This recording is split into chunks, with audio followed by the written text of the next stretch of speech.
Welcome to the Bombadcast. What is up, everybody? It is your boy, the Cannon Junkie, flying not so solo. I got some other guys here, some people hanging out in the wings with me, so don't you worry. But Scotty is on assignment at the Las Vegas Sphere, and he might pop in a little later. You'll see. We'll see. But y'all, welcome to another Acolyte evening, the Bombacolyte. We are back. What's up, everybody? What's up, y'all? And you know what? I'm actually not flying solo. I've got my own, by his admission, Owen Schroyer, and you know who it is just by me saying that.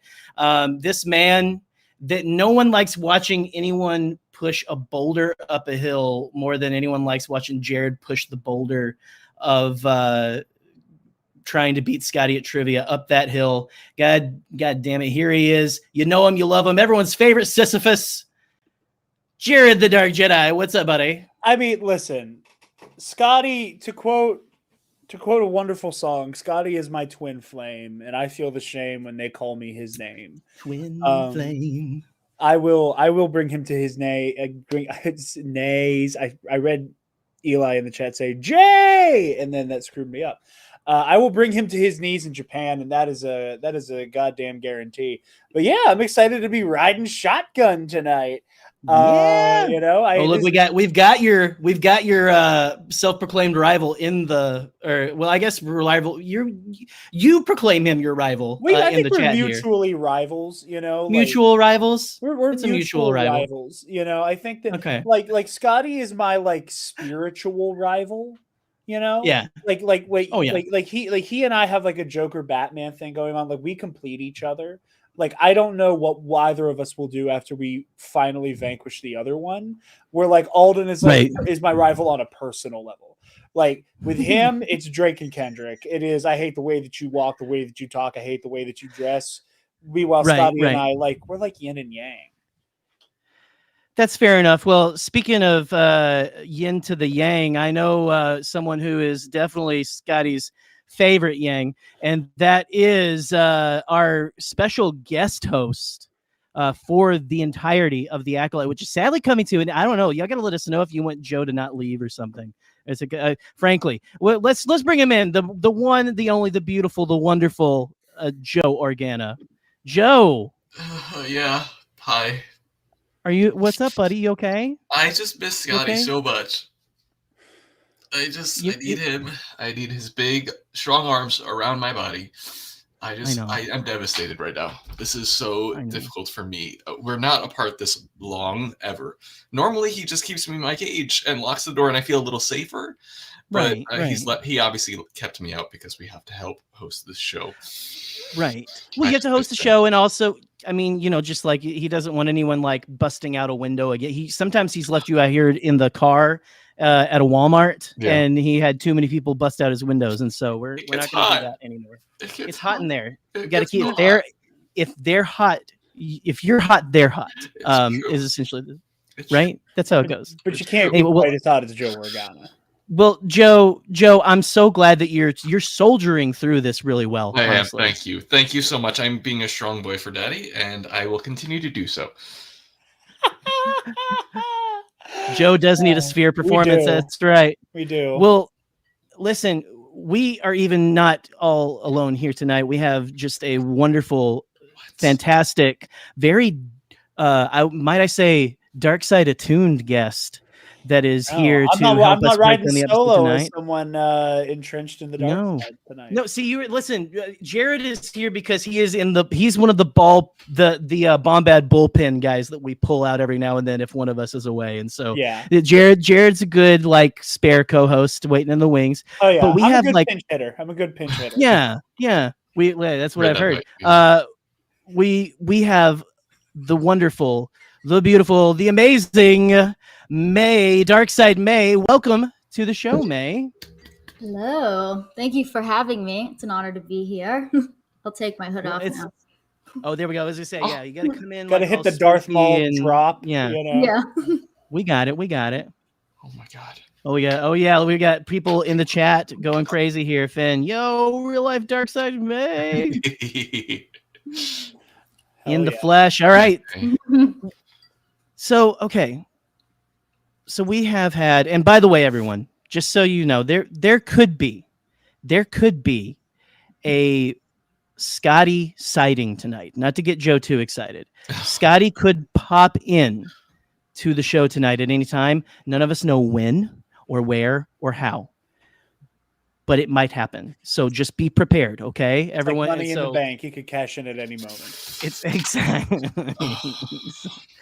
But man, what a fantastic season we've had so far of this show, and just to. How do you even begin to describe the feelings that this last week's episode just gave? I mean, this might be, I think, the most heart-wrenching of the episodes that we've seen so far. I don't know. So, May, what were your initial thoughts of this episode on your first viewing? Okay, so my initial thoughts on first viewing, I do really basic thoughts. My very first thought was this is very Lost-esque, with those episodes about the others where you would see their point of view and realize they're not, these horrible people. They're just other humans with a job that they're supposed to be getting done. And so I thought it was interesting that this episode was more from the Jedi point of view versus May, because I think a lot of us were assuming we would get it kind of from May's point of view, but I liked it this way a little bit more, which kind of got my brain thinking a little bit about the episode titles and who's really there. Who are they really talking about? Is it May and Osha, or is it maybe other people? So that I thought was interesting. I think my other thoughts, at first I was a little bit unsure how I felt that an entire episode was given to this storyline, but upon second watching I changed my mind and thought that a full episode was good for this. And I have a bunch of other thoughts, but I don't want to Well, see, don't give them all away. Yeah, no, just initial thoughts are perfect. Yeah, no, I love that you said. Okay, so I'm a big Lost fan from way back. I don't know if anyone else on the screen here was big into that show.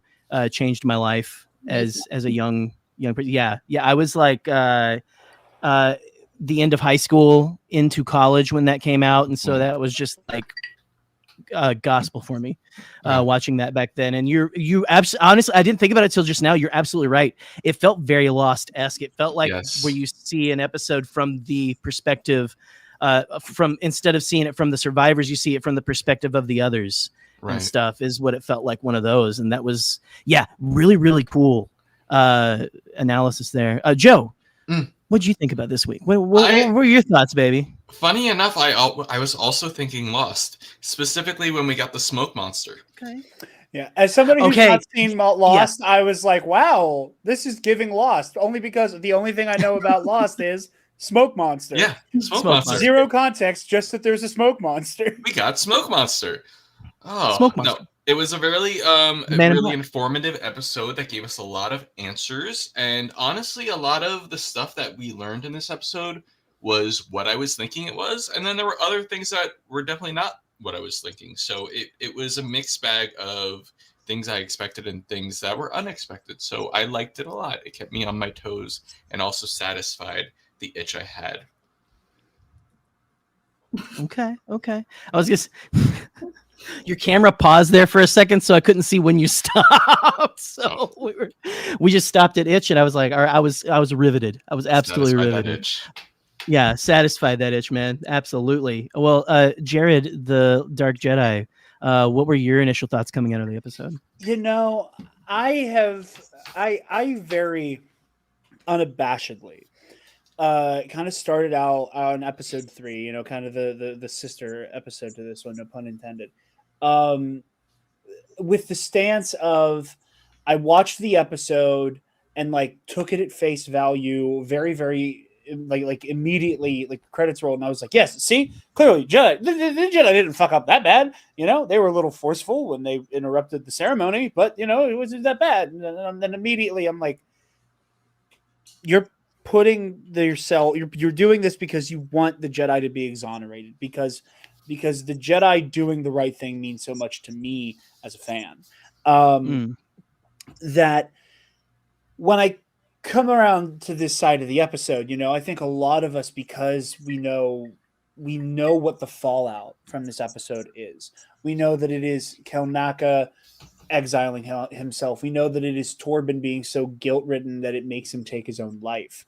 We know so much of the fallout that we're like, something fucking vile must have happened on Brendok. Like the Jedi, like the Jedi went, like, just kicked down the door, and I saw people like kind of jokingly comparing it to Waco, but like that they like kind of preparing for like a Jedi Waco, and that like they forced the hand and they did something terrible. And who was it that said that recently? They're like, oh, we kind of accidentally pulled a Waco. I think it was Corey's data pad. Oh yeah. Like, oh no, we kind of accidentally did a Waco. The Jedi. Which again, leave it to me to bring that up. But right. Well, I mean, it was a great, and I thought it was a great analysis of it. Honestly, it's kind of funny. It was like, oh, that was kind of a Waco situation.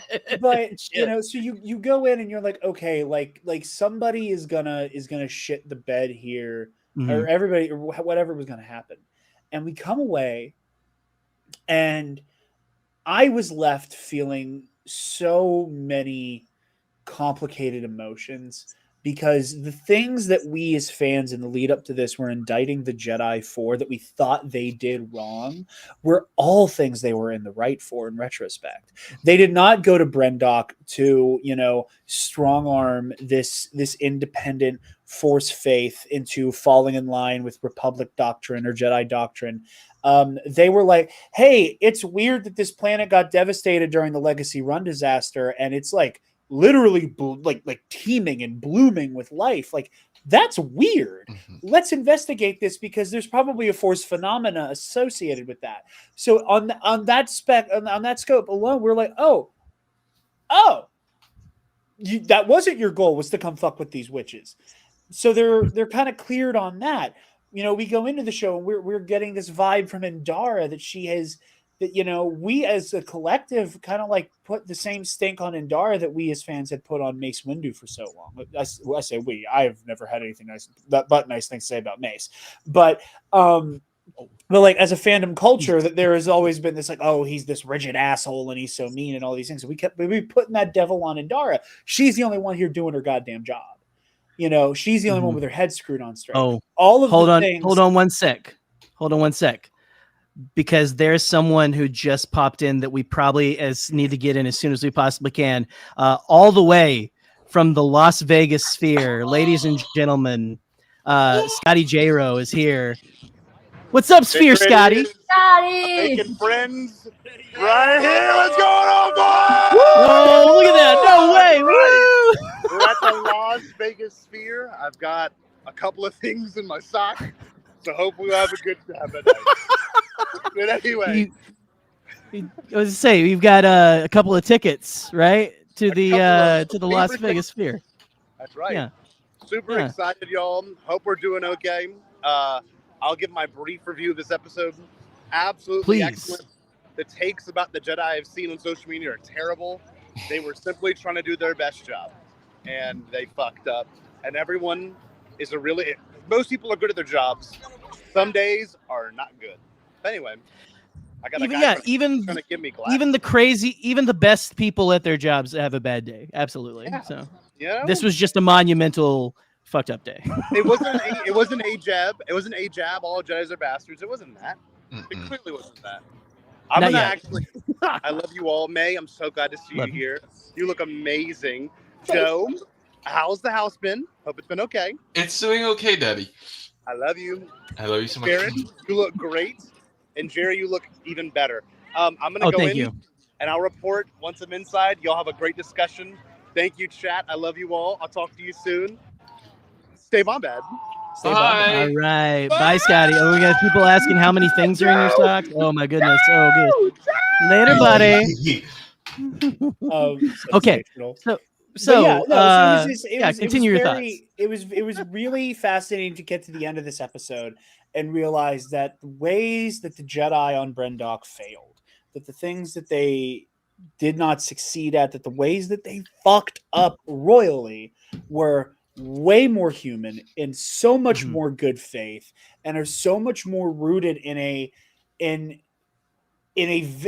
more human version of the institutional decay we talk about with the Jedi than just like a very high-minded will that we should let the slavery on this planet happen because it would be improper for us to get involved as it is not a republic world. It was so much more complicated than that, and it was so much more human, and it makes it more tragic. Like Torben going in half-cocked and drawing his lightsaber immediately in like the moment anyone's like, hey, get the fuck out.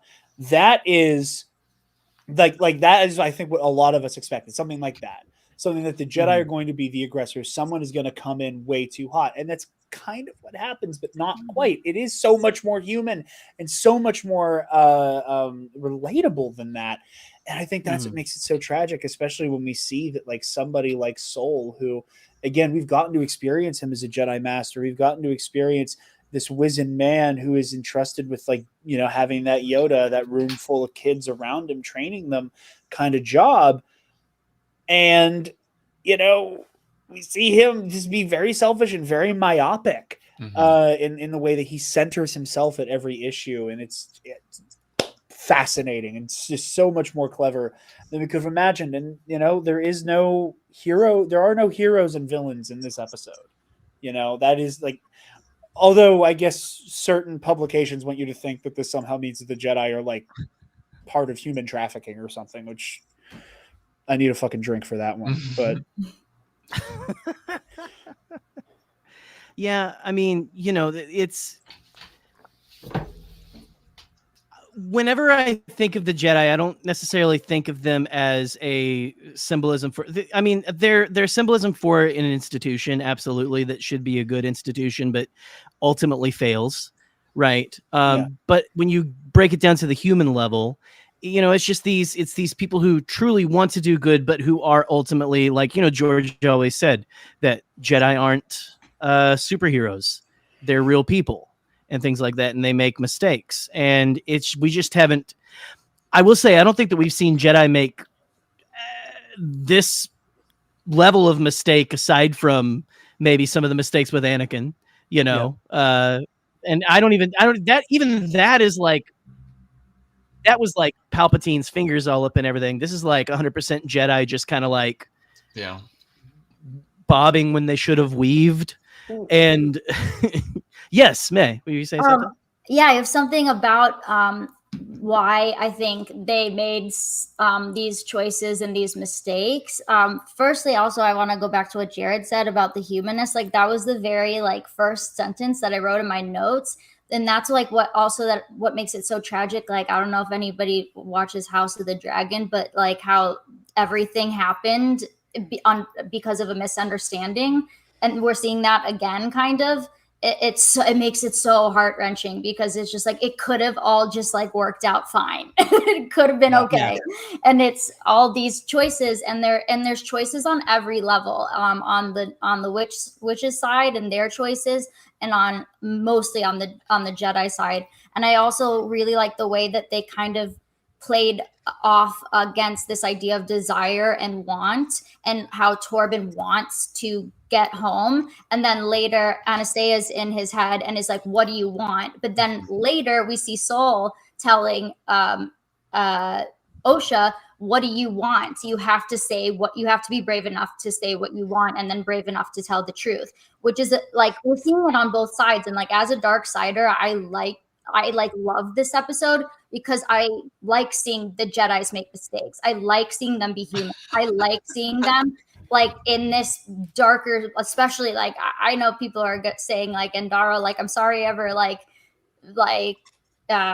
thought wrong of you, but Indara did some of the most dark-sided like stuff I've ever seen. Maybe, I mean, I'm not even really sure what happened, but it like there's some darkness there with whatever happened there with the rest of the coven, and like that can't be a light side like skill set. I don't know, but maybe it is. But yikes if it is.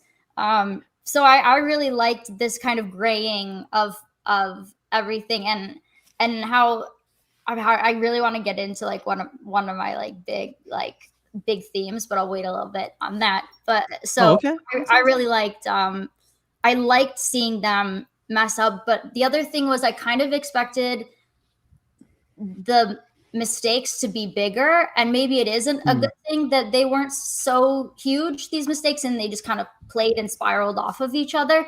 But it's also like, well, then why did Torben feel so guilty? Like, he just made a mistake. Why do they all feel so guilty if they just made mistakes? And I also thought it was interesting that Sol wanted to go to the council immediately, and it was Indara who was like, not a good idea.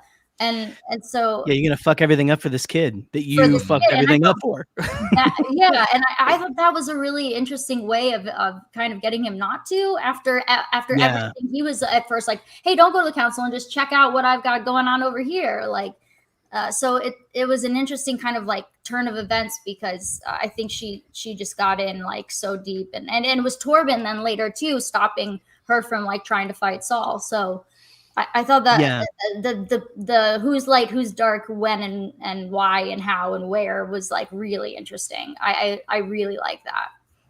I think it's very. Sorry, Joey, what were you gonna say? Oh no, all I was gonna say was, it was very intriguing and stuff, especially because, and my theory with Torben, real quick before we go into anything else, is why he did like, and someone else said this. I don't know, you or someone might have said this, Jared, but like this is the way I was kind of thinking about it too. Was I wonder if it's the lying that they have to do to protect Osha that makes him want to take his life. Like which is why he went into like he couldn't handle the lie. Because some people like are like that, like I'm kind of an honest person like that, where like it's hard for me to like I have to be open and honest with things and things like that. Like I have a hard time stretching the truth on anything like that, again, so not that it's a common thing, by the way. I totally forgot to say my main point, but my main point as to why I think they made so many mistakes is because they're like out there for 7 weeks, like picking up moss and putting it in boxes. This is a time of peace. They're not like used to conflict. When they go on their missions, they're probably all that boring. So like they probably aren't dealing with major conflict very often. So when something like this arises, they jump at, oh, we got to go save those kids, or we got to go get those kids so that we can prove that I just want to go home, or like I got to go do this because I feel this weird connection with this one girl, and like they just aren't used to it, because I don't think that that's what they're doing in their everyday Jedi life. It's not the same as how it is in the trilogies that we've seen. I think it's really different. Like, and if they do see combat, it's like low life and low level thugs and mobsters and shit. It's like, oh, like, I can incapacitate this like Duro scumbag with a force push. It's not an all powerful witch who can create life and turn into a fucking smoke behemoth. Right. Like it's like it's a completely different animal when they see action too right now. And they're very ignorant towards like cultures that aren't their own too. You can tell by the way they talk about the Night Sisters, like, oh, they don't raise younglings, or they don't have like younglings, let alone train them. It's like they're thinking in terms of younglings. Like, of course, they don't call them younglings in the Night Sisters. Like, everything's through their like myopic point of view. I think that to build on what you were saying about misunderstanding, and I think it's a very, very fascinating. Again, the show is about duality, which is not a profound thought to hear. I think we all figured that out from the twin titles, right? The thing that I think is so fascinating is you have both Sol and May in this episode fundamentally not understand what they're actually here for. That you have Sol, who is so convinced that he understands what his charge as Jedi Knight means, that he has to continue the glory and the nobility of these teachings and of this ideology, and that because he himself, not Jedi Knight Sol, is charged with this, it is up to him individually to take a Padawan and train them and make them a great Jedi just like him, so they can have another great Jedi. And that it's like you're missing the forest for the trees, in the same way that May's like, yeah, I'm gonna be the leader, and there's gonna be a sacrifice, and we got to walk through fear, something, you know, and with Maze, it's a much more simple, like, you know, like in the same way that, you know, any child brought up in like a fundamentalist environment, be that the Jedi or these witches, that or in real life, whatever, there is some level of like, I'm just gonna say buzzwords because that's all I hear, and I'm going to assume that what I'm saying makes sense. So we see like a kind of like rudimentary version of that with May, but we see that more complicated, that way that like people who are way too invested in the institution and not what it stands for just kind of say and do shit because they think that's what they're supposed to say and do. And I just, what you said on that misunderstanding idea, I think is so beautiful that we see it on not only both sides of this conflict, but within the two people who are kind of like have a lot of baggage with what happened on Brendok. Yeah. Joe, you look like you were about to say something. I accidentally steamrolled you. No, you're fine. I mean, I think this whole episode, if not this whole show, is so much about just humanizing the Jedi and saying that they obviously are just people. And I think we saw a lot of that this episode with Torben, obviously being a young Padawan who's just a kid, very easily influenced by his own emotions because he's obviously not fully trained as a Jedi and not fully cut off from his emotions. And obviously Sol isn't either, even though he's still a master. And he obviously doesn't have a Padawan like Indara does. Which she was happy to point out and rub in his face. And I think that was a little more jocular. No, I know. Yeah. But I think Torben made a mistake, as any young person would do. I don't know how old he is. I'm guessing around 19 or 20. It's all very kind of up in the air. He's very, yeah. Who knows, man, how long it takes 16 years for that hairline to form. I know. I mean, if he was 20, he'd be 36. I would say that hairline would be receding. I went to high school with some guys who at 22 looked like that. So it's fine. I went to high school with a guy who was balding, and he was like 17. It was like, oh, that's rough. Meanwhile, I had a friend in college that we just made fun of him because he was balding, and it was a bad thing to do. But it was so fun. Sad. Yeah, he was fun. He was okay. He's fine still. Very bald though. Very bald, but he's fine. We love a bald man. Anyway, that's besides the point. That's besides. Yeah, sorry. I'm sorry. I got us off track. Revenge of the But I think something that is so human and something that it causes so much human, and I don't mean human because obviously there's aliens in the show, but I mean them too. But something that is so human and causes so much conflict in humanity is miscommunication or a lack of communication or bad communication. If anyone who's been in a relationship and anyone who's been broken out of a relationship knows that communication is such an important part in success. And it's so easy as people to miscommunicate, misunderstand, jump to conclusions like Sol did, like Torben did, like the witches did. Everyone was just not communicating clearly. They were looking at each other as Jedi and witches instead of people who had feelings and emotions and thoughts of their own. Except for Anastasia. Except for Anastasia. They were all jumping to conclusions, and instead of just listening to each other, Sol pulled out his silly little light sword. But Miss Girl shouldn't have turned into smoke in front of the people and scared them. That's victim blaming. I'm not victim blaming, but at the same time, no, that's fair because I said the same thing and I was like, I feel bad about victim blaming. We would all be freaked out. You know what? On the second watch, I can see Sol like he freaks out and then goes, "Oh shit! Yeah, what did I? Oh yeah, reactionary thing. He shouldn't have done that. Again, he shouldn't have done it. He immediately regrets it. Which but goes it back doesn't to like the change first it. episode or second episode where Indara is like freaking out about Sol pulling out his lightsaber to show Osha. Like maybe he's known for pulling it out a little too.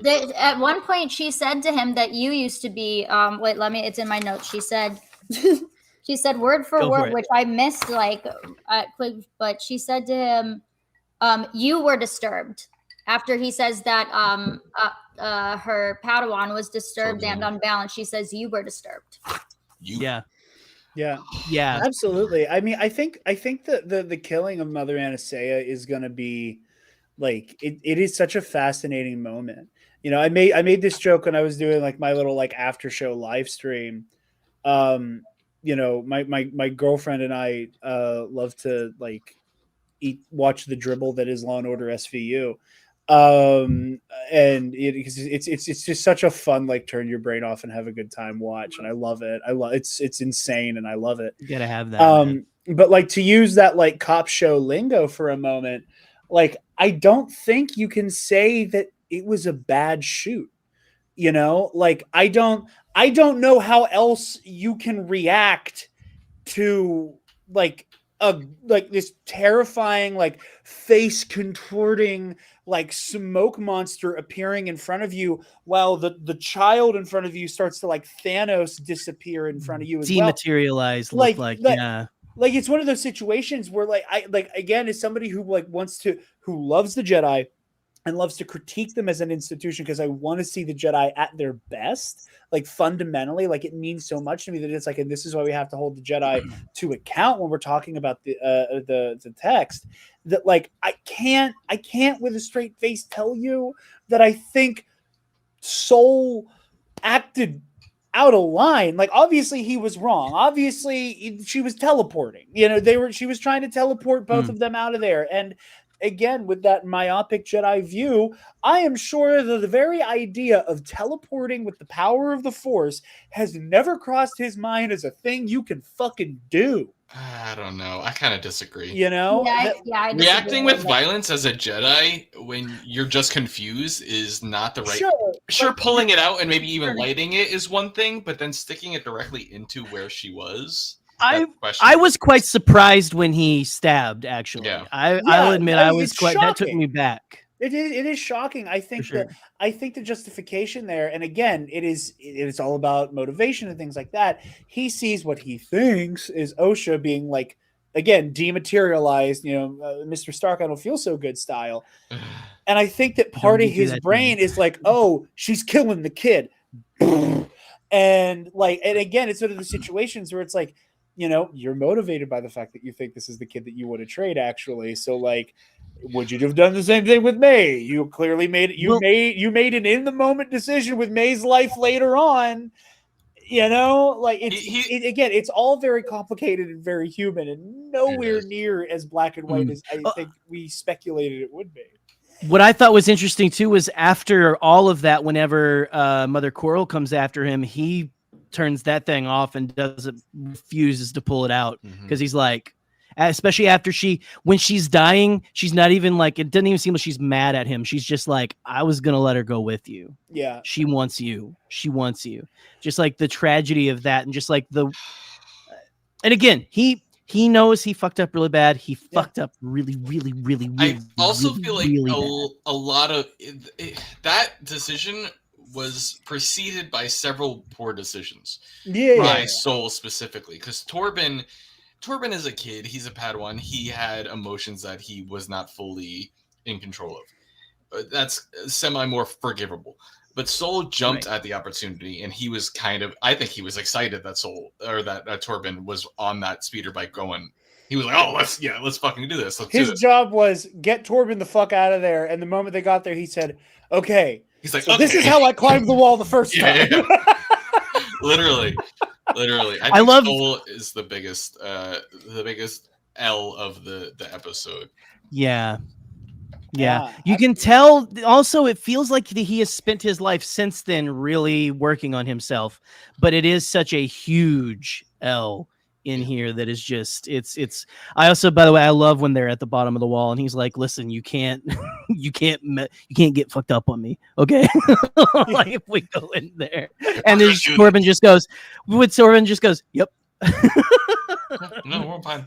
And I think what else is the kid gonna say, you know? And again, it does show that again, that hubris that I am a Jedi and therefore kind of indestructible kind of mentality that we see kind of again start to trickle in during the prequel era, where like Torben, like after just getting psychically dog walked a day or two before, you know, the moment that another witch who then went on to dominate the mind of a Jedi Master.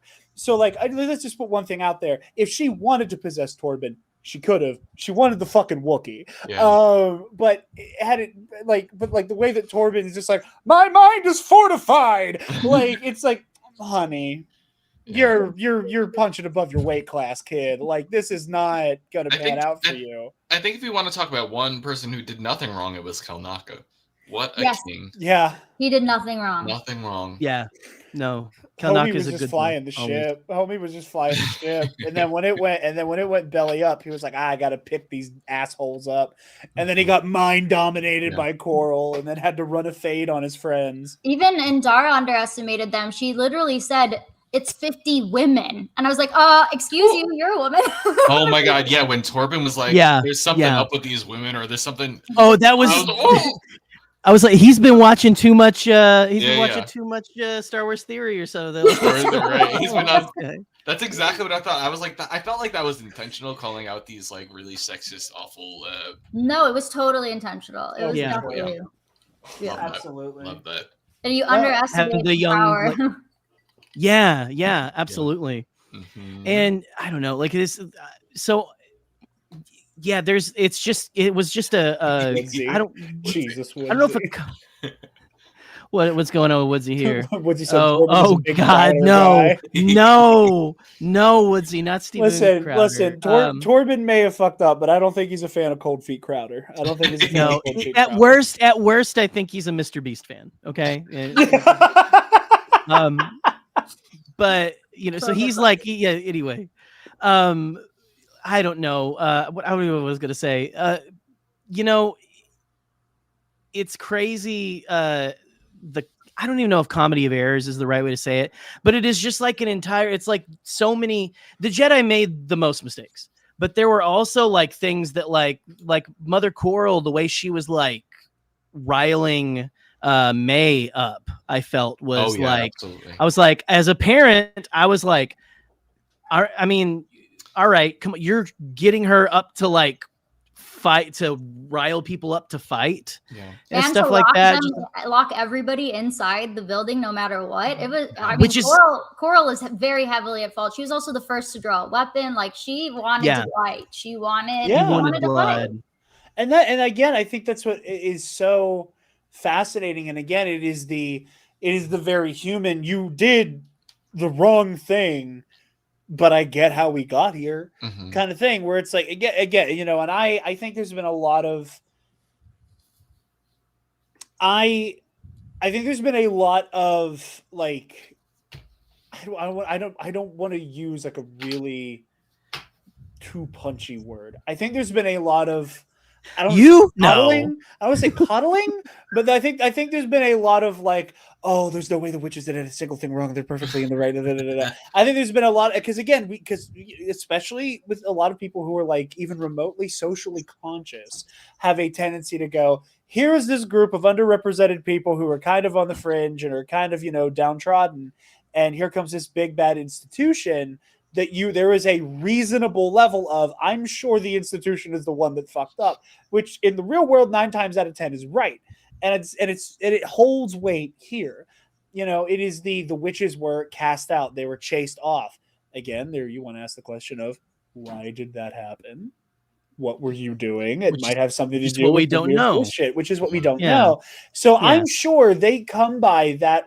I'm sure Mother Coral and a lot of the witches who went to bat with her and were like willing to like just go to the mat immediately and start fucking Jedi up, have reason to kind of be like, I don't like you showing up at all, so it's time to fight. It's like it's something that, and I say this as a Raylo, I've talked about this so many times that like there is this very funny thing, or not funny, but like not funny, haha, but funny, like that's kind of weird thing that happens in like fandom culture. Cosmic funny. I love that, Jerry. Where you have like what is the loudest, proudest, most go to the mat for the Last Jedi group of people on the internet in the immediate aftermath of that movie? It's the fucking Raylos. It's the Raylos going to the mat defending the movie, and then you have this big group of people who hated the movie for reasons that have nothing to do with that film other than that there was women and diverse whatever.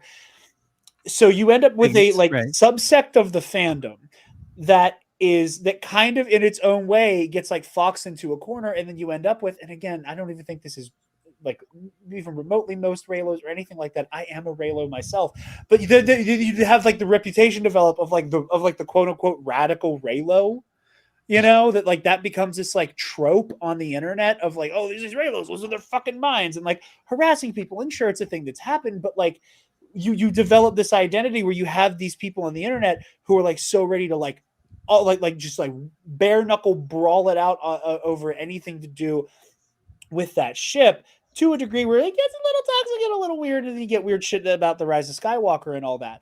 And I think that like it's kind of a funny analog here, where it's like, I get why you're so quick to want to fucking fight, because you probably got screwed hard by the system a minute ago.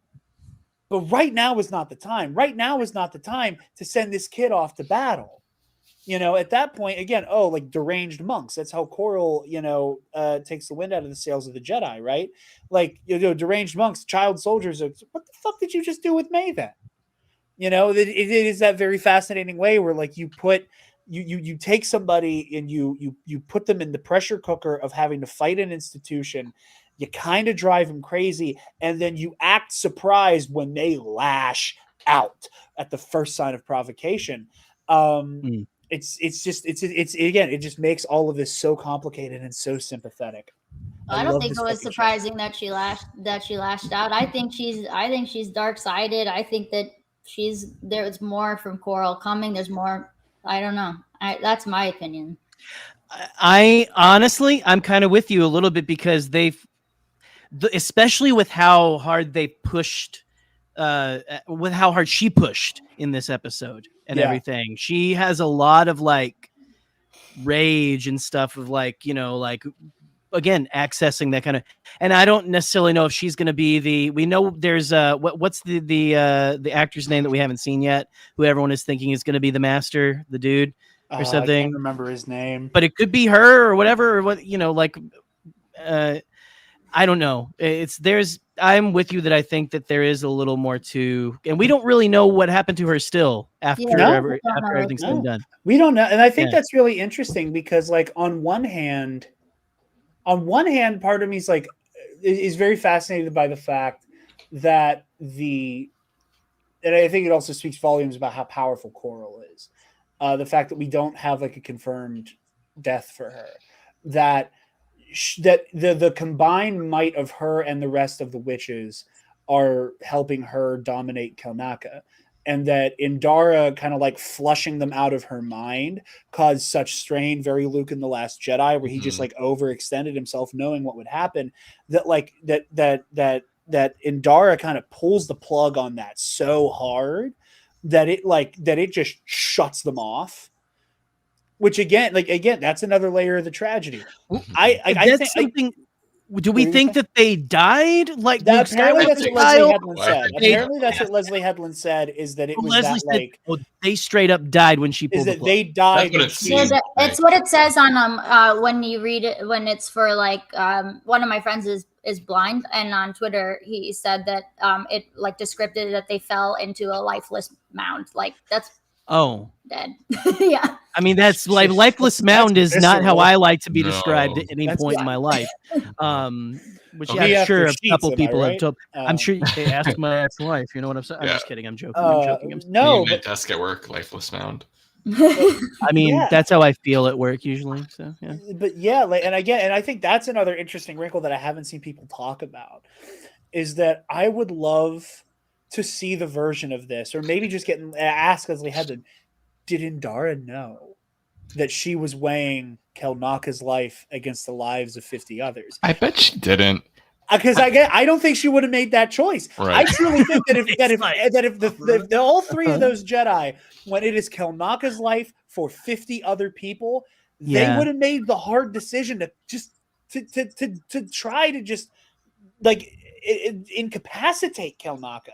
You know, because I was going to say, like, maybe they have to kill him, but like, what if killing him also kills them? You know, like, it's that, like, what do you do with that hard reset? Or did the witches do that knowing this is the last gasp here?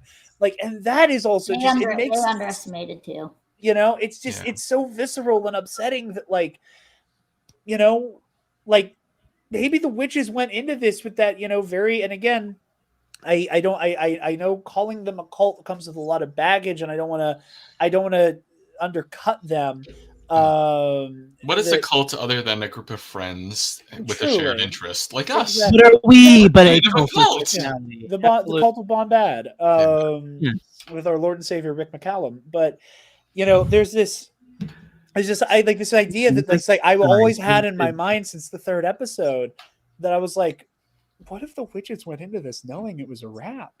I remember having this idea for a moment, like the reason that they were kind of like all the witches were dead but clearly didn't burn to death, was that maybe, again, in a very Jonestown-y Flavor Aid kind of way, that they keep calling attention to the bunta and the poison, that like they knew. I mean, everyone keeps going towards that with this. Everyone keeps going towards everybody must sacrifice in order to reach the next. But I feel like that sacrifice was a red herring, though. Because no, I agree. I also have I have opinions on that means something different to a Jedi than it would to a witch. You know what I mean? I agree completely. I got a whole thing on all the witchcraft stuff. Like, I think it's time, because we've been talking hella witches. Please, we've been talking hella long. Go ahead. Yeah. Okay, I just want to talk about the Virgins and the witches and what it means, and Ascension, and what I think is going on with all of this. So firstly, I Googled what virgins means, and it blew my mind. I don't know how my tweet about it doesn't have more than like 10 likes, because I think this is really interesting. So it means, let's see, the simultaneous movement of the pupils of the eyes or away from one another when trying to focus. So, but it starts with the simultaneous movement of the pupils. Both May and Osha are pupils. Like, that's crazy. So that's a crazy word choice, firstly. I also think if people are talking about, are they the virgins, or were they made of the virgins? They are in which world? As above, so below, as within, so without. What is inside of me is also outside of me. What is outside of me is also inside of me. So they are both of the virgins and the virgins itself, like in magic terms. And then also in their little rhyme, they say a little like version of that rhyme where they say like, the stars are above me and the ocean below me, or whatever. So they're clearly calling into that thing. And then with them being like two consciousnesses in separate bodies, like I knew also, still nobody as adults has seen both of them together. I just want to say that it would be a lot of work that Leslie would have to do to like make it that like May's not actually real and is just the consciousness part, and only like Osha is like controlling that consciousness part. That would be really, really wild to me, because if May died already, and also with the Ascension, were they both supposed to die and become one? Is it inevitable that they have to become one at one point in time? Are they like the reverse dyad? Like all of these things are just like running through my head like crazy, because I'm obsessed with like the dark magic of this, or the magic of anything, because we only know about like the light side. So I'm fascinated by anything that's like dark-sided or like magic that we're not used to yet. So I think that that's all stuff to ponder. Blowing my mind, May. For sure. There's so much like duality in this show, with like the dark side and the light side, and being represented separately but also coming together. Like May is talking about, like both with May and Osha, and then we also have Mother Anasea and Mother Coral, because Mother Coral seems to be like moving from the dark side in this whole episode, and then Mother Anasea is so good. Opposite. Right? She's like trying to do all the right things and trying to do the things from the light side, and we have Mother Coral completely like dismissing her partner, who obviously they're connected. They created these and one of her daughters, right? Yeah. And so I think there's probably something to be said for what May just said. Also, Soul and Chimere. They play a lot with light and dark with both of them. Right. Maybe if they just kiss, things will be okay. I think that would be really nice. Well, listen, speaking of people that Joe wants to kiss, guys, we've got the second appearance of Sphere Scotty. Oh! What is up, Scotty? Now we're inside. That's what he said Oh last my night. God. Wait, it's actually really cool. Oh, it's incredible. Wow. Wow. What is that? The sphere? Oh my! Wow, that is Whoa. impressive. Look at it. It's just like, boom, you're in it, and like, Okay. it Is is. that what he said? Voop, you're in it. Now, Whoop. Scotty, connect to the Bluetooth and project a Bombadcast onto the sphere. Okay, I'll get on the air. I'll get on the air. Yeah, yeah. Air, what is it? When you screen share something, I'm gonna figure that out right. Yeah. No, Yeah. I love. Can you all of imagine just like the giant pizza time players on the sphere while we are on that tiny little stage? All I can imagine is that clip of Scotty from Celebration Anaheim that I play on TNAP all the time. It's like Which one? of you as Paul Stanley, just like standing outside the window like the fucking Joker in the Dark Knight. Just, how we doing, people? I walked all the way that was here a great from New night. Orleans. Hey. Bye. Yeah, I'm gonna watch The Dead. Dead friend. But anyway, I love you all. I just wanted to call in, show you. If you're still live when the show starts, I'll jump back in. We We'll are. see. I don't think it's like another 45 minutes, 30 minutes. So. Oh. Hey, love you, babe. Bye, Scotty. Thank you for Later, stopping in, Scott. Scotty Love boy. you. Love you, buddy. Bye bye. May, Get outta here. I love what you're bringing up because this is something I've been thinking about. You're way more well versed in like the occult stuff than I am. I have very passing knowledge about that is mostly from me being obsessed with conspiracy bullshit. But I think that it's really fascinating that the non-Jedi and Sith Force religions, like when you look at the light side ones, your guardians of the wills, etc. A lot of them feel like the Jedi are kind of the top dogs. We don't necessarily disagree with the Jedi, but because people like the Guardians are like less apt to touch the Force, that they are like worshiping it in their own way that is like similar to the Jedi. And I think that's something that I find super, super fascinating about this coven is that obsession with the power of two. Is that I really love the idea that we're getting our first look at what it looks like when a Force religion is kind of descended from the other big daddy, and that like a lot of that, everything is in twos, everything is in pairs, is like kind of a byproduct of it being like a grandkid of the Order of the Sith Lords. That I think is super fascinating, that idea, like we see it, like the Secrets of the Sith book, that like they were obsessed with the dyad, this force phenomena that like they couldn't even quite define. They just knew it was a thing and it had two people. And isn't that crazy? Tried their hardest. Yeah, like we just got to figure out what the hell is going on here. I love the idea of the reverse dyad so much because it is that inversion that that comes with the territory of being a Sith. Is that like we're going to try so hard to fit this square peg into this round hole that we're going to like by hook or by crook kind of create the opposite of it and then and our way into be able to use it, which is very Sith. But yeah, no, I do love so much of that that analysis you brought in there. It's phenomenal. But if I may, for a moment, please, can we talk about lightsabers going burr? Well, I was gonna. That's what I was gonna bring up next if we didn't have another point for to go anywhere else with that, because we got some absolutely insane Wookiee ass whooping.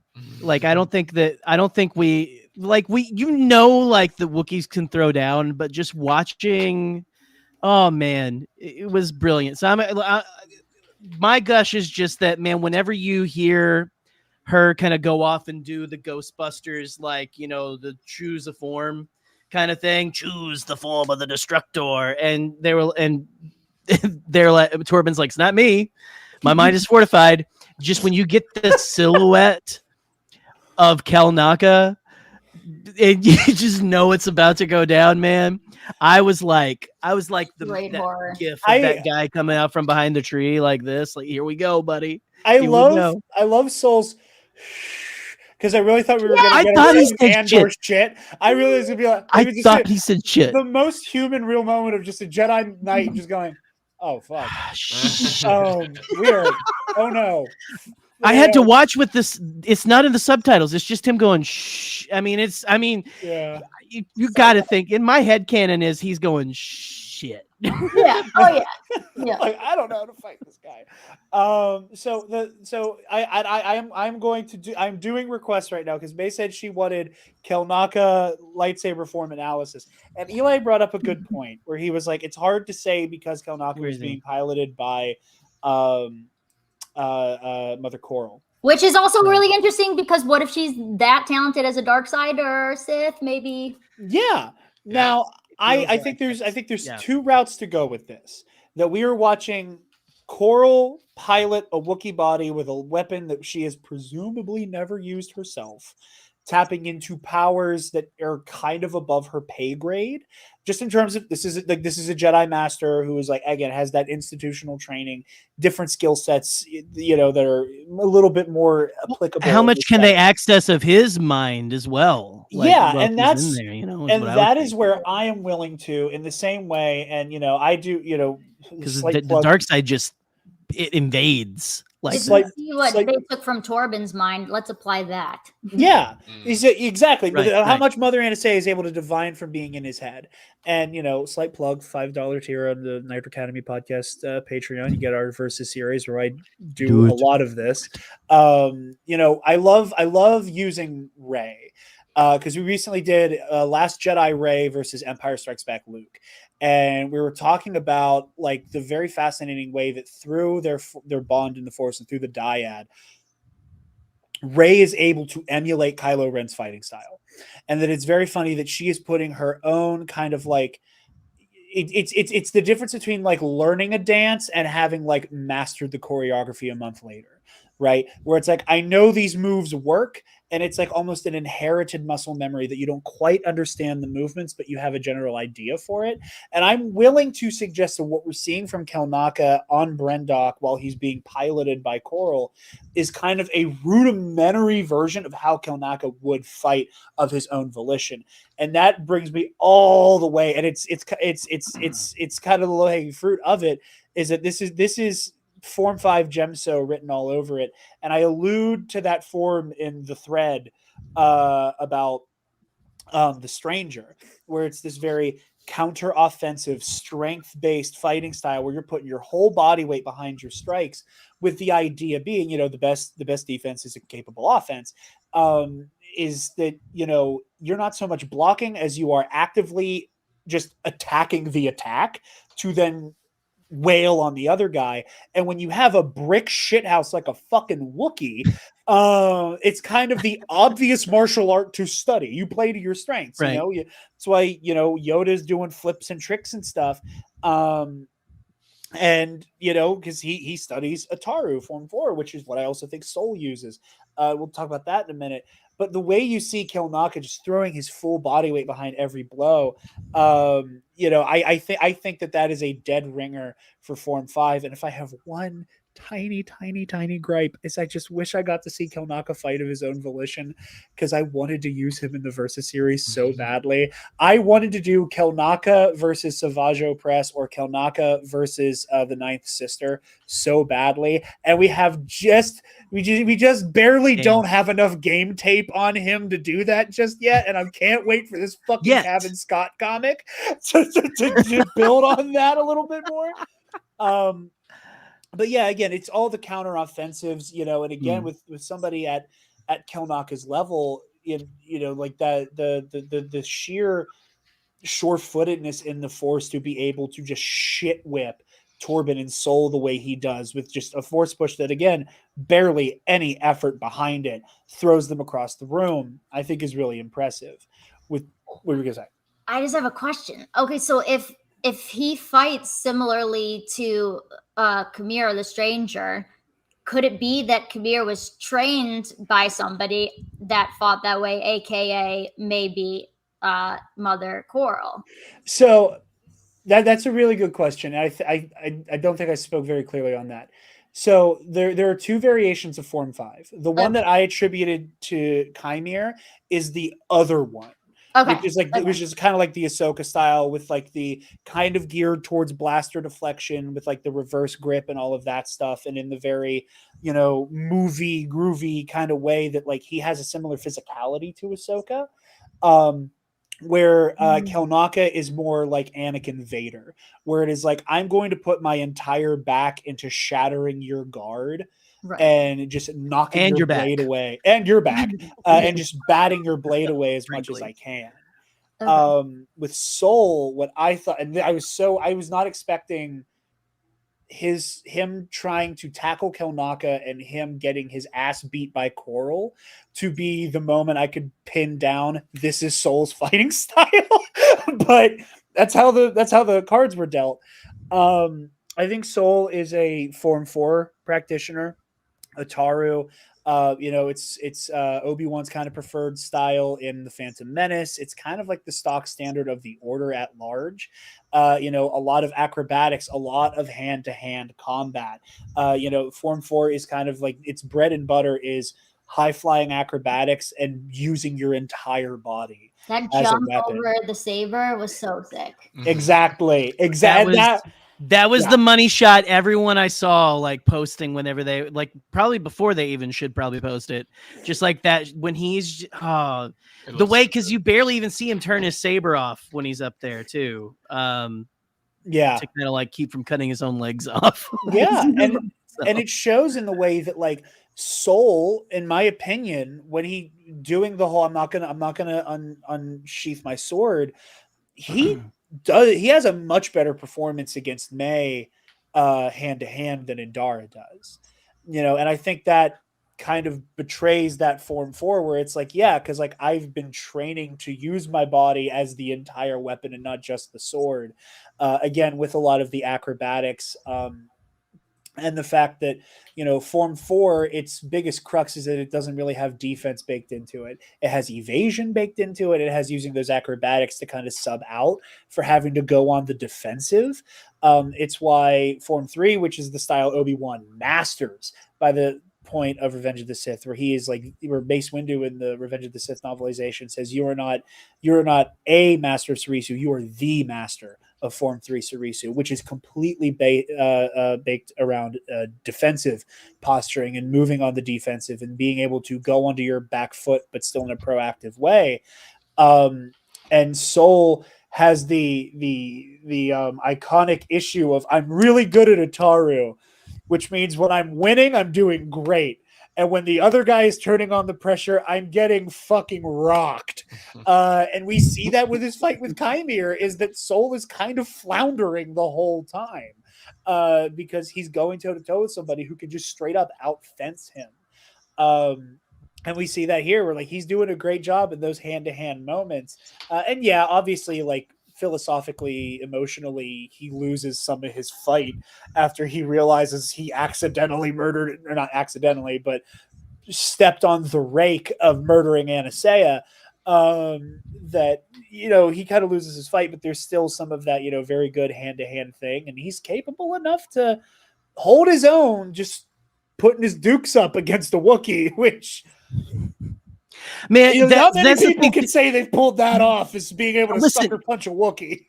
Even fighting a non-force sensitive Wookiee, I thought about this yesterday. I was like, it's like trying to fight a sentient bear.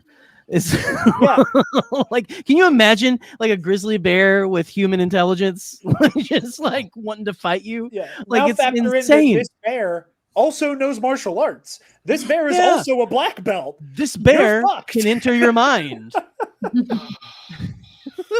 And has telekinesis. This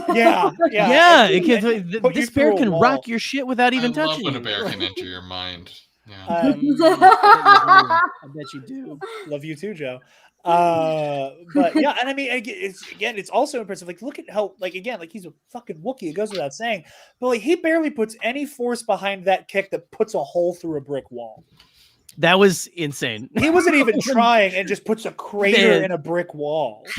Like, imagine if that connected. You don't have ribs anymore.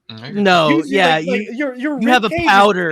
Yeah, it's you just have like it just looks like it looks like powdered sugar inside of your fucking gut now because that connected and you are just a puddle on the floor because of it.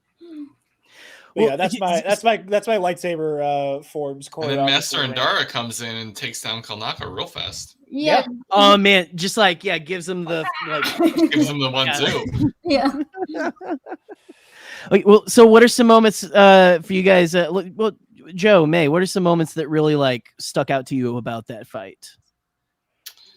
What are your like big gush moments that you're like absolutely like took your breath away? Oh baby, I was gushing the whole time. I mean, we all were. Joey. I'm always gushing when we have new lightsaber fights because honestly, we don't have that many in the Star Wars live action universe. So anytime we get a new one, any series, I'm always so excited.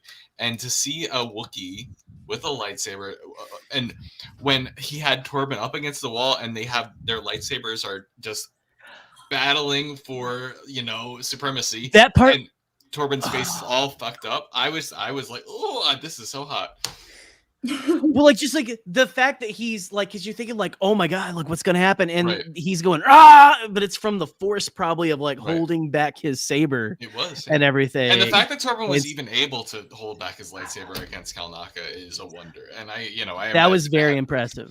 I mean, I imagine it had to do with he was using a lot of the force, not just his own strength, to hold back that lightsaber and keep himself alive. Force-based physical augmentation is a hell of a drug. And then when you see Torben at the end and his face is all fucked up and his eyes half closed, he's like, "Sorry."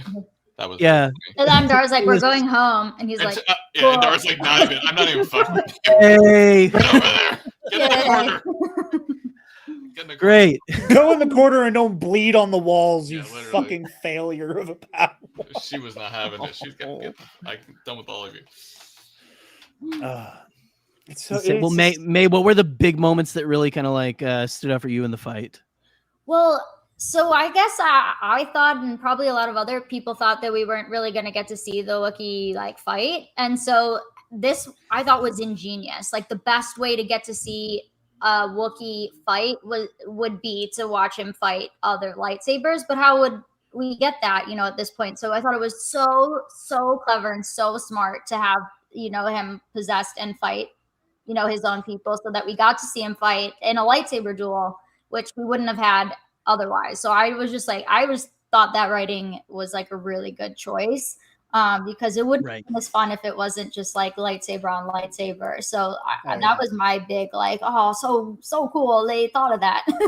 So yeah, I mean, I guess that I also was kind of surprised that Torben's eye wasn't lightning. I thought for sure it was like lightning. I don't know why. It just like the way it was white on the inside. I don't know. So that looked like got injured was interesting to me. I don't know. The whole thing was so cool. I just wanted to know. I needed Jared to tell me like how the fighting styles were and everything. I love that. Thank you. So it is so validating to hear, because I know like the seven form stuff, it gets lumped in with a lot of dude bro shit. And the thing that I love about like the fighting styles and about that kind of analysis is that when you look closely, you learn so much about these characters with how they fight. Like it is one of those like very specific storytelling things that you really only get in visual media. Like it is very much in print and there's a lot to divine there, but it is so much in that physicality that you learn so much about these characters. And the whole idea of Kelnaka, and Taylor's in the comments bringing up the whole Wild Claw thing, or Mad Claw, Wild Claw. My favorite X-Man. Wild Claw. The whole Mad Claw thing, like the way that the Wookiees put honor over a capacity for savagery is so beautiful and is so integral to who they are. Like if I can make a very Legends pull here, in Star Wars Death Troopers, which is normally written off as the Star Wars zombie novel, which is a lot of fun. There's a moment where Chewie is briefly infected with the Darkwing virus, and you get a look into his mind as like the virus is trying to like, zombify him. And it goes from all of those very honorable, like everything we associate with Chewbacca to like eat, kill, eat, kill, eat, kill. And it is very much, but it's all rooted in Wookiee tradition is how it's happening in his head, So like using that as a way to view what's happening to Kelnaka in this moment, that like not only do you have the honor above savagery thing, you also have all of the Jedi principles on top of that. So for him to pop his claws and mutilate a Padawan, and again, and that huge part of that moment in Death Troopers is that like Chewie's fantasizing about like mauling and eating a child, as the virus is kind of fucking with him for a moment. So to then extrapolate that here, that like Kelnaka just sees red, and when he wakes up, we don't even know if he has any memory of it. Just that he comes to, and this kid is fucked up. Maybe he remembers doing it. And May, you were not alone. I did not. Until like that one GIF spoiled it, that it's like Kelnaka fucking his face up. I thought it was Coral. I thought that he took. I thought Torben got cold cocked by her glaive. And that it's like, yeah, of course that destroys your eye and your whole shit is just fucked up for life, because you bop right in the face. But yeah, it's just, and again, it goes to that the theme, another big theme of this show, another big theme that has been explored with a lot of people who fall to the dark side in the new canon, is that whole idea of taking another person's choices away.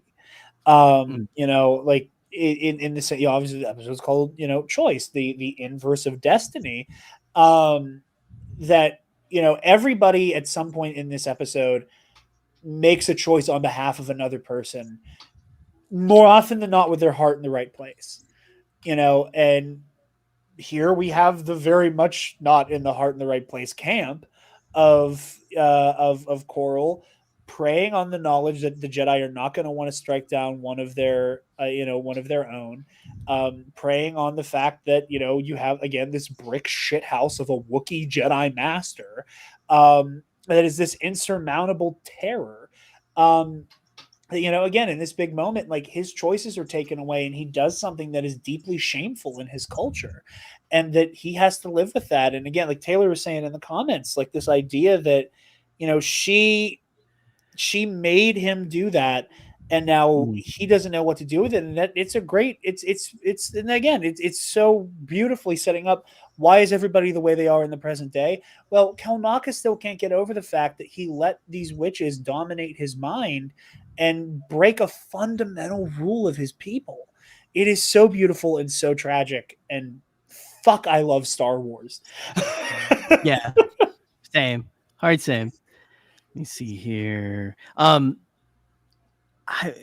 think we might need to talk about the very difficult thing to talk about, or well, the worst choice that I think that anyone had to make in the episode, and that is by the end when whenever Soul finally goes to get the twins, and we see how involved he was kind of in that bridge sequence. I think it might be time for us to dissect that a little bit now. Sorry, what were you saying, May? The Sophie's Choice. Sophie's choice. Sophie's choice. Yes, Sophie's choice. But yeah, I mean, I think that was probably the most shocking part of the episode for me.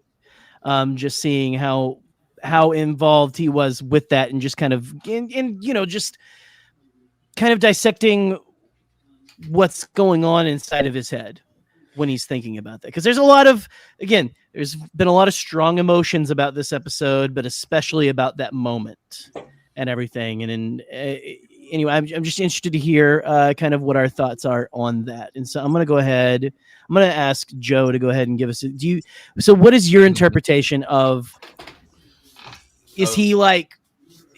what is going through Soul's head when he makes choice. The impossible choice, the Soul Feast choice. Feast choice. I think Soul had a lot of negative feelings towards May from the beginning. So from the beginning, he said, I have a connection with Osha. I feel like she was meant to be my Padawan. So right away, he's going to be feeling a preferential feeling towards Osha. And then we see him have this sort of moment with May after he kills Mother Anastasia. They look at each other, and it's that look of understanding, like, oh, I'm gonna fucking kill you. Like, that's how I interpreted that look between May and Soul right after he killed Mother Anastasia. By accident or intentional, he killed her, and May gives him this look of just pure hatred, pure dark side energy, pure, and you know, from a rightfully so. I mean, you know, you killed my mom. Right. Yeah. And so I watched he's there, yeah. In that moment, he's holding up the bridge, and I guess he can't hold up both of them. Maybe he's just not a strong enough Jedi to do that. I feel like other Jedi may have probably been able to, or maybe his heart just wasn't in it, and he only wanted to save the one, and so the Force only let him save the one. I don't know. So that's something that I was thinking when I was watching it. Would he have been able to save both of them if he truly wanted to? Yes, he could have asked for help. He could have yelled for help. So Pandaro was right there. Oh, we're upsetting Jared. No, I'm listening. I'm listening to what you're saying. I'm taking what you're saying. No, I don't know. All I'm saying is Luke lifted up an X-wing with one, you know, on Dagobah. I don't feel like that bridge was as heavy as an X-wing with two small children on it. I feel like he could have done it if he wanted to, but I think the Force he didn't have it in him because his heart wasn't fully in it because he didn't really want to save May. End of story. Controversial. Jared's gonna be so mad at me. I feel like Jared's cooking a rebuttal up here. I don't know. He's coming up with something real quick. I don't want it to sound confrontational. I don't like. I reject your framing. Great ratings. It's great ratings for the show. I'm framing you as over there thinking of something real quick to try and counterbalance my true and honest assessment of the thing that really happened. I think I love the metaphor of what you're saying. I love the metaphor of what you're saying. Mm-hmm. I think that, and again, and this is because I unfortunately have versus brain, that part of me is like, okay, like, why can't he tap into the Force in that way? I think part of it is that the bridge is actively caving in, so he's fighting against like the Force, like physics force of the bridge caving in on itself. I think that's part of it. I think that he's probably he's like kind of out of gas and from fist fighting a fucking Wookiee. Sure. And how much of his ability to kind of like call on the Force at a moment's notice is kind of starting to run on empty after that engagement. And I think that the tragedy of all of it, you know, is that in the moment where he has to make a choice.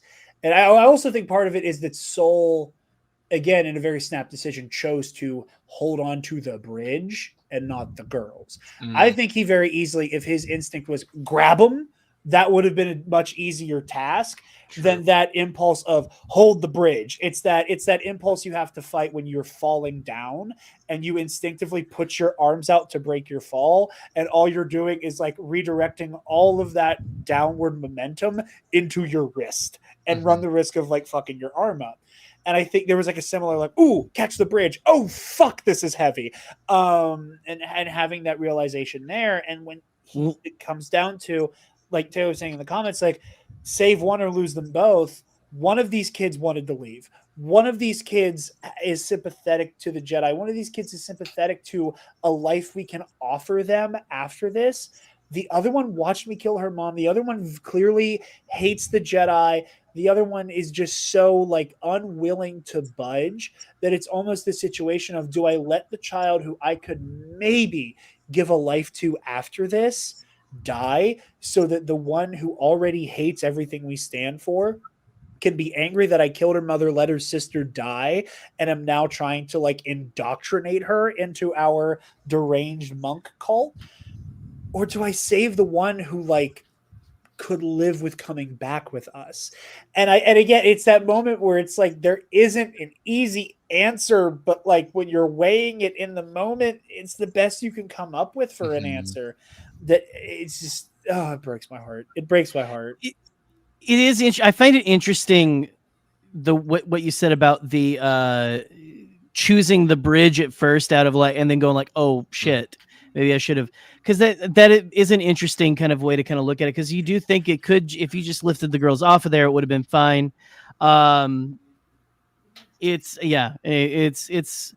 I don't know, because it is a very, I just think about like, as a parent, if you're like lifting something heavy for like your kid to get under for one thing or whatever, and they're like taking their time, you're like, just hurry. I don't know if he's expecting them to run off of the bridge or something, and they're just standing there talking to each other. I'm sorry, I just really connected as a parent with that for a little bit, trying to get a kid to do anything when you're like, hey, can you hurry up? This is kind of heavy. But all joking aside and things of that, I don't really know I don't know how I interpret this. May, what was your interpretation kind of what was going through Soul's head at this point? I think I'm kind of on like Joe's side with it. I think that he was already determined whatever in the back of his mind to pick Osha. Glad he could tell the difference between them at this point in time, because before, who knew? I really think that if he wanted to save them both, he would have just yelled for help. Like he really could have just been like, "Hey, somebody!" But the thing that I'm like confused about is like we never really see what May falls into. They also say that this is like a mining, like an old mining thing. What were they mining? So what's down there? Like, how does May survive? We still don't know that. I don't even know how far she fell. Like, maybe she was fine. Maybe it was like 2 feet, I don't really know.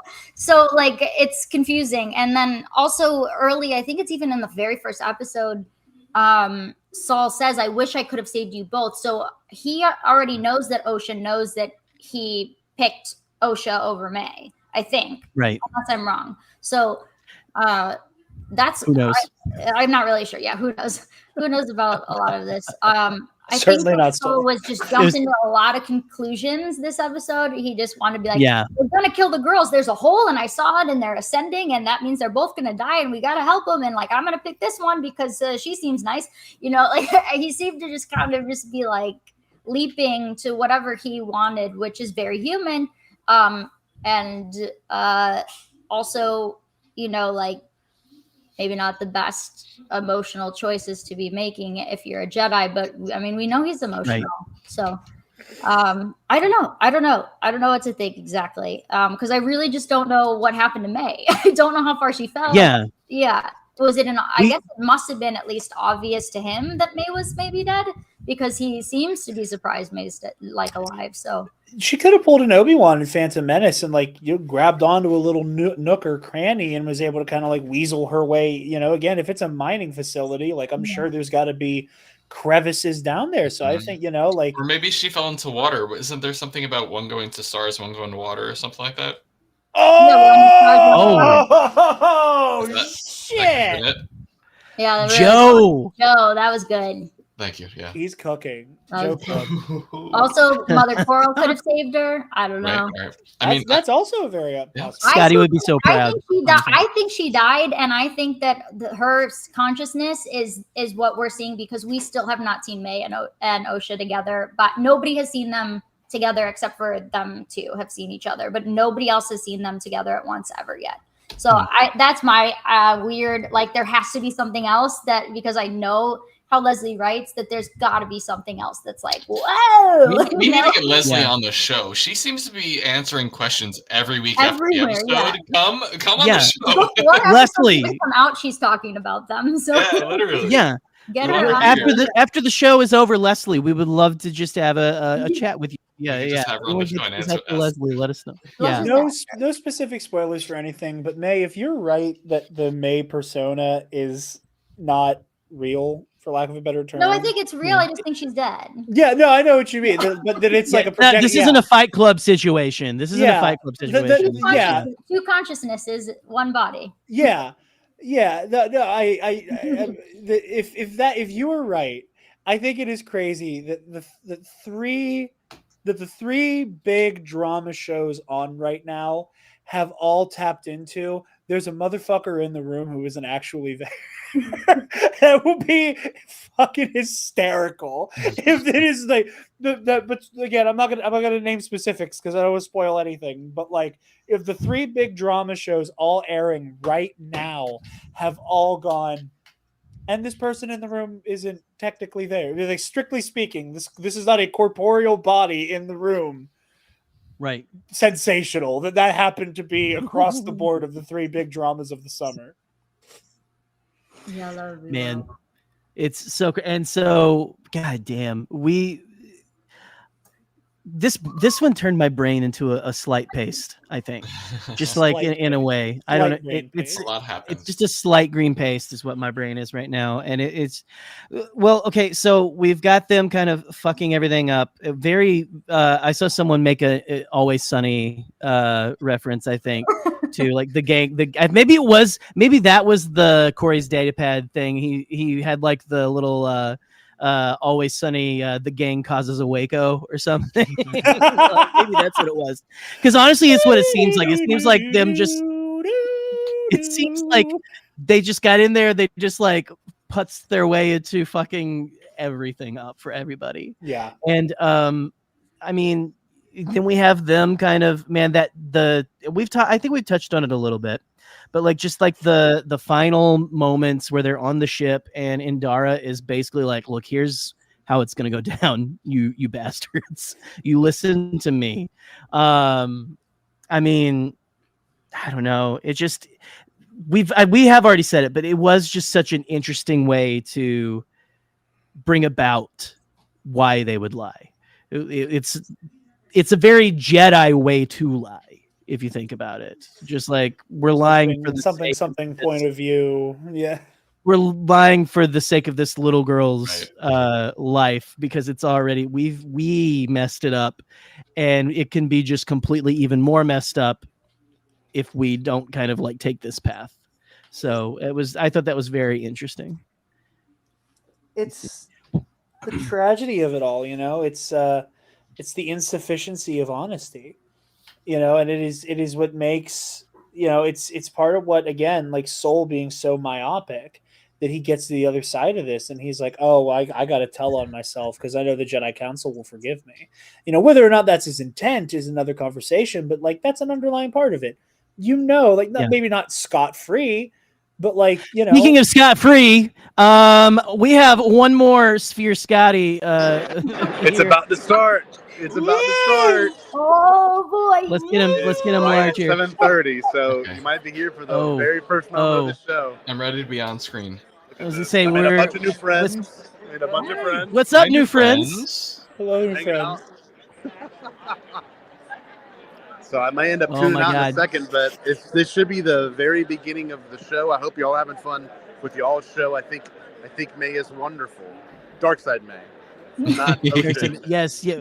It's Dark Side May. Yeah, May and there could be a May. May might be light side in the show or non-existent. We'll have to see. Oh wow, are we getting some good theories in right now? I'm sorry I couldn't have tuned in. That's okay. Listen, you'll have to do a rewatch or something like that. But we were actually just about to wrap up. But I am excited that we are able to at least have you here in spirit. You're probably talking to your spirit guide right now, actually. That's right. Whatever you had in your sock. We're here in spirits, not spirit. Here we go. Oh, here we go. Oh, here we go, everybody. Here we go. I'm sorry, I don't mean to take over the stream, but this is very you already have, baby. It's okay. It's all right. This is so exciting. Should be starting in a second.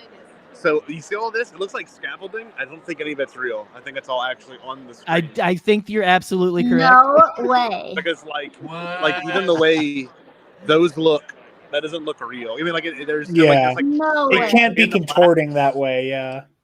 Yeah, no, it's listen, I was blowing my parents' mind with videos of this before I got on here because they had never heard of the Las Vegas Sphere.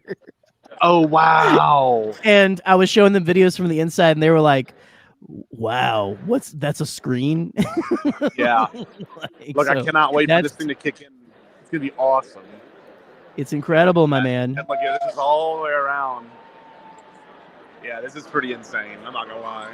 And it's been this same exact like ambient background for like the past 45 minutes I've sat here, and the seats are like haptic, so they're gonna like kick on and move and stuff. Whoa, the music. The seats are haptic too. That is insane. Oh, I did not know that. Oh, here we go. Oh, copyright strike, here we come. All right, I guess stay for a second if y'all want to see the beginning of this. Hold on. Let's see how it starts. Man. I think I see a face in the scaffolding. Is that what it is? I don't know. Maybe. It should be starting in a second. So if y'all want to stay, and then I'll hang up whenever it's oh my god. Yeah! Hold on, everybody. Oh, shit. This is gonna be so fucking cool.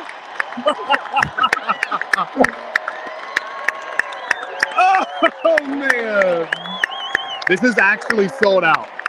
Every seat is filled. I've never been to a show that is completely sold out. Hold on me. Cow. Woo! All right, we're about to get started. John Mayer. John Mayer. Wait, is John Mayer on? Sold out John Mayer concert. This has anyway been such a great. This is gonna be, but I hope it is. It's gonna be the power of two. Watch. I was gonna say this is the song that will play in the closing credits of the last episode. Actually, I think. I mean, with all the Oceanmere edits, I'm sure Your Body is a Wonderland wouldn't be too far off. Yeah. Oh, yeah, John Mayer is a part. Eli is our little knowledge guy here. Look at this. John Mayer is a part of Dead and Company. Here we go. There we go. It's changing. Oh! Santa. There it is. Santa.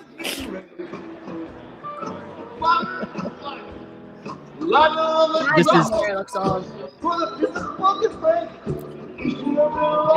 Yeah, man. Wow, looks like Jerry. It does look. Yeah. That looks like that is me in like half a year, honestly, the way things are going. I love that he's just like a garden gnome. He does. He looks like David the Gnome.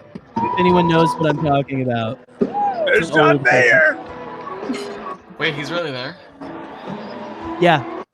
He's with Dead and Company. That man has had sex with Katy Perry. How cool is that? And Jennifer Aniston. And Taylor Swift.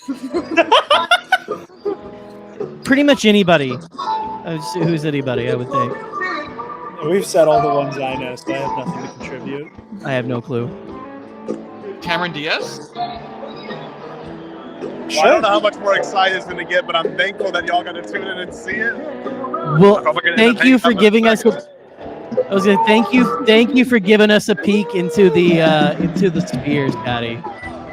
Oh man, here we go.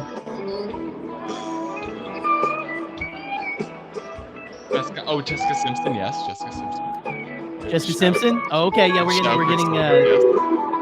getting shout outs in the chat, people. Who else has John Mayer had sex with, you guys? Answers in chat, please. Joe Organa? Well, no. Maybe? I have some real self-respect. All right. I love their giant holograms. They're pretty great. I'm gonna stop boring y'all. Talk to y'all later. Okay? Oh my god! Bye, Scotty. I'm jealous. Bye, Scotty boy. Love you. Have fun. Stay bombad. Well, man, always great to be able to have. Look, we're all out of order here, but it's fine. We're okay. I'm vibing. We've all been shuffled, but we got lost in the sphere Scotty shuffle. Listen. Well, I bet Scotty is going to have a wonderful conversation with his spirit guide tonight, and I'm happy for him. But anyway, is there anything else about this episode that we want to bring up before we kind of draw to a necessary closure here tonight? May, Can I make a prediction? please. Okay, so I think that the title of the next episode is going to be either hide and seek or something similar, like fight or flight, fight/fight, or something like that. And the reason that I did this is because I made a whole little thing on my thing over here where each title corresponds to another episode. And also, I think they're talking about Soul and Chimere instead of May and Osha. That's sizzle. I love that. Okay. I love when Star Wars titles are double meaning like that, where you can extrapolate that onto both people or like on the like multiple things. That was one of my favorite things about Mando season 3 was like all of the like multi entendre titles. Like I could talk for hours about how happy The Apostate as a title made me in the way that it applies to almost every main character of that season. I love that fucking idea that they're actually talking about the mentors and not the apprentices. That's so fucking cool. I have reasons why I can go into them or not. We would love for you to. Okay, please. So feel free to talk all you want, honestly. It goes back all the way to the casting announcement. The top 3 people on the announcement are Manny, Saul, and Amanla. So that's one of my reasons why I think that Chimere is a much bigger character than we realize, and I think we're starting to realize that. The other reason is because all of the dual titles kind of line up with even if Chimere's not in the episode, it lines up with like the dark side's like kind of trajectory. Yeah. And then as we go, they go more and more. Even when it's night and day, the individual ones seem to fall more in line. And then especially with Teach Corrupt was the one that I think really like made me be like, that's interesting. So when I went back and looked at all the titles and like assigned which one is their double to each other based on what the episodes were about, I was like, the last one is, I think, the opposite of lost/found. And so that's probably either like hide and seek or like run and stay, some variation on that. And I don't think that I'm very curious what we're going to get next episode. I don't know if we're going to pick up on where we left off, or if this episode was kind of Saul's like explanation to May. Well, he was like talking to May while she's like tied up looking like Osha. I really don't know what to expect next episode. I really don't know where they're going to go with it. I don't think that we're going to meet Grandmaster yet. I think we still got a lot of ways to go and a lot of mysteries to unravel, because there's just so many Easter eggs this season that's like, I feel like are so important that I'm not sure that we're, going to get a lot of answers yet to like, how did May survive? What's up with Coral? Like what, I think they're definitely trying to get at least a second season, if not more. Leslie has said that she wants to do as many as they possibly will, right? So yeah, and I think it's set up that way. It seems like it's going to be set up that way too, where we're going to be like, well, now they have to make a second season because we got no answers or something. So that's my thought. There's still so much to know. Even again, we got so many answers this week, but there's still so many questions, so many things that we don't know. And there's no way they're going to tie it all up next week. Absolutely. No way. I'm with you. Not at all. I think we're going to be coming back to this night over these seasons, probably, even at least into the next season, I would think. So, but anyway, does anyone else have anything that they would like to expound upon before we, I don't know, call it a good night? I had a thought, and Taylor put it much more concisely than I possibly could in the chat. Okay, the twins flashback? Yes. Okay, here we go. We got twins flashback is destiny because they had no choice, and the Jedi flashback is choice because they, Soul and Turbo, kept making bad choices. By the way, I love that she calls Torben Turbo.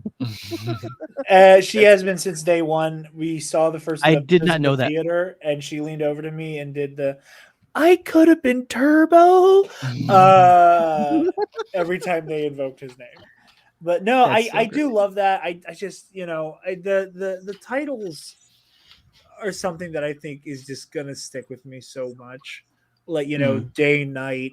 The like it is the episodes that are not so much secret, but like the episodes that are like unofficial two-parters that are still like here are like the two like idea statements is just something I love, and I just have no idea what to make of what this last one's going to be. Like, I'm so excited, May. I love your ideas that it comes full circle, especially with like the whole idea of like the hide and seek thing, because it is like coming back to how did this story start for these two kids, and it's them hiding from each other.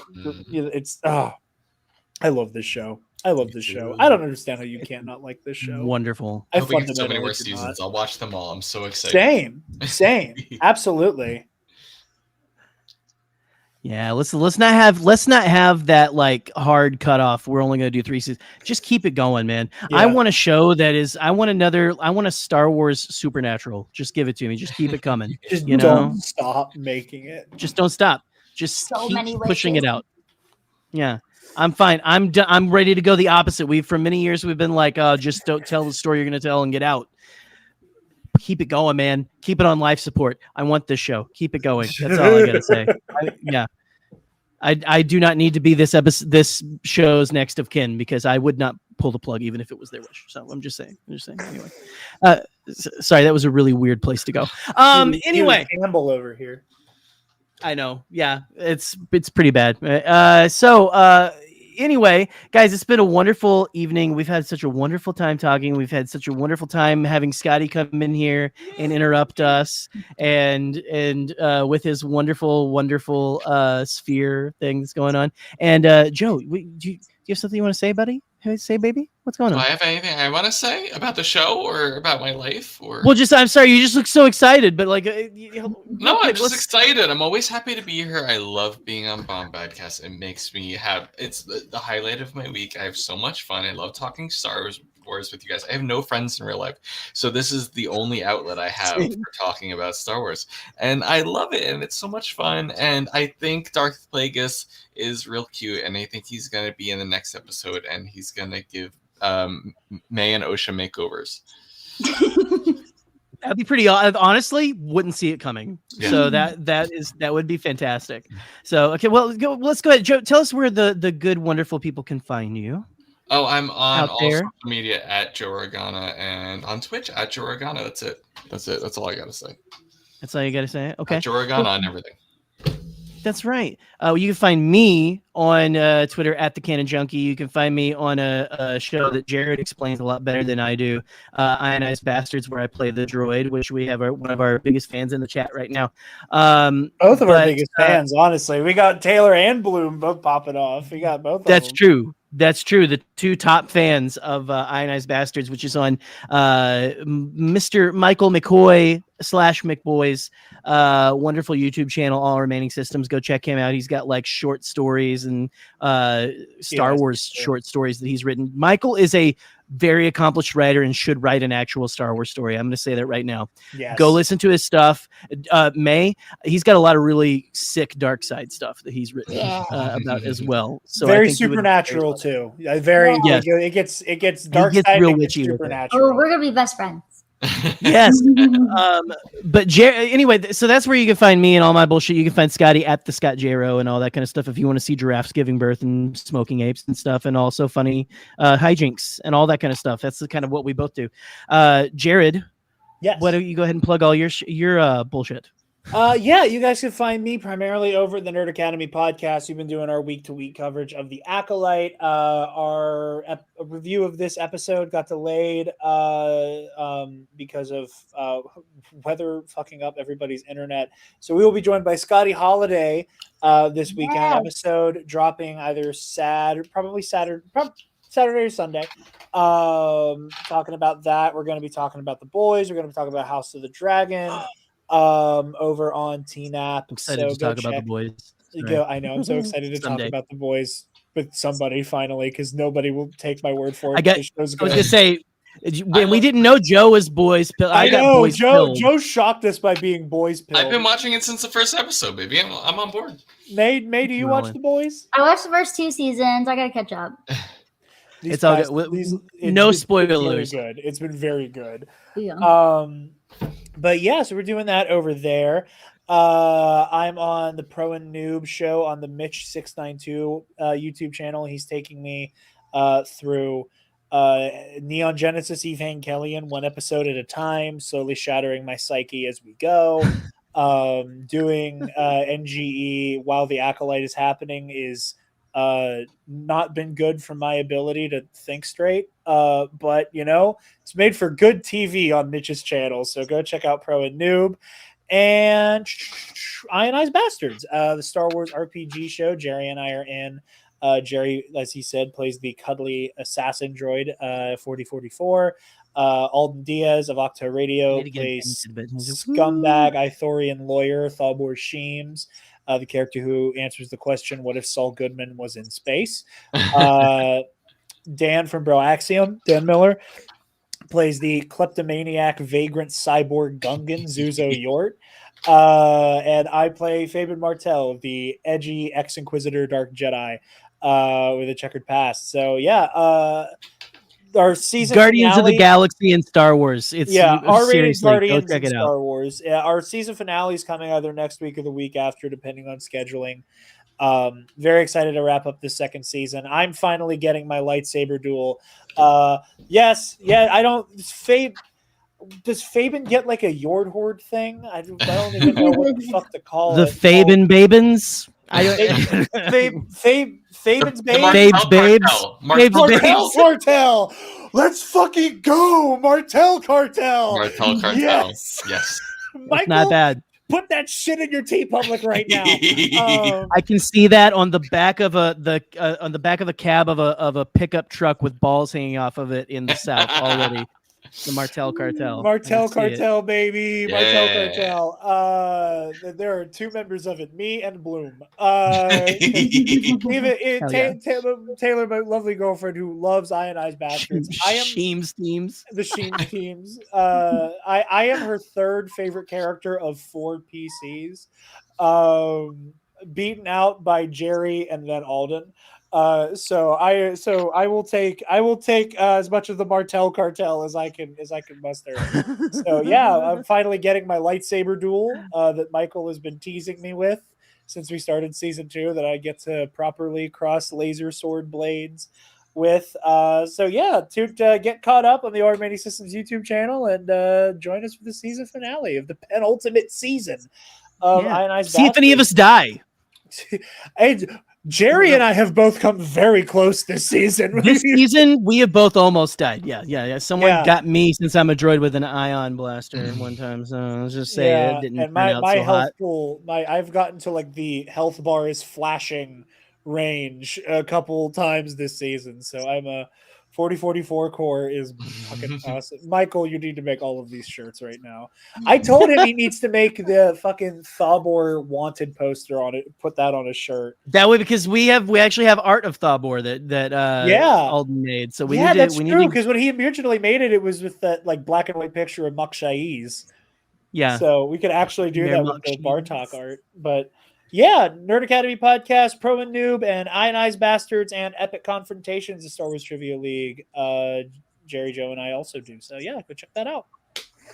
Yes, and okay, so May, give us all of the plugs that you need to give, and then will you do us the honor of giving us a good Stay Bombad sign off at the end? Would you mind doing that? Sure. I'm just at Darkside May everywhere. I'm getting my YouTube channel up and going soon, so subscribe. Smash that subscribe button. Smash it into oblivion. Yeah. That's all. Oh, and then what do I do? Give us a good Stay Bombad, and we will head it on out. All right, Stay Bombad. Stay Bombad, everybody. Woo! Did you say impossible? Pasquale? Only kidding, Jackie. I've changed my tune because I finally thought of a possible dream that we can all share. What is it? Pasquale? It's a dream about a world when nobody is poor or sick or hungry. Oh, now that's a dream we can make come true. I'm gonna make a change for once in my life. It's gonna feel real good, gonna make a difference, gonna make it right. As I point up the collar on my favorite winter coat, this wind is blowing my mind. I see the kids in the street with not enough to eat. Who am I to be blind, pretending not to see their need? A sour's disregard, a broken bottle top, and a one-man soul. They follow each other on the wind, you know, 'cause they got nowhere to go. That's why I want you to know I'm starting with the man in the mirror. I'm asking him to change his ways, and no message could have been any clearer. If you want to make the world a better place, take a look at yourself and then make a change. I'm starting with the man in the mirror. Oh yeah, I'm asking him to change his ways. Come on, change. No message could have been any clearer.